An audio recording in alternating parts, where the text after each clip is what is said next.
তুমি এটা কি পরেছো? জামা। জামা?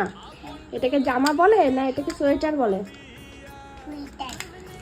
এখন কি ঠান্ডা আছে? না। এটাকে পরেছো কেন? হ্যাঁ। এটা পরেছো কেন? হ্যাঁ বলো, এইটা কেন পরেছো? এই গরমের ভিতরে এই সোয়েটারটা কেন পরেছো? পরবো না নাকি? হ্যাঁ, পরবো না নাকি?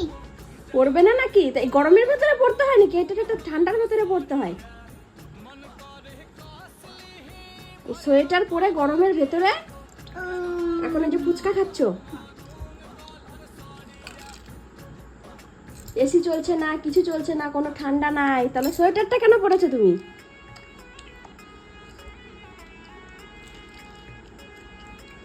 তুমি একটা পাগল ছেলে, হুম। তোমাকে সবাই দেখে বলবে তুমি পাগল ছেলে।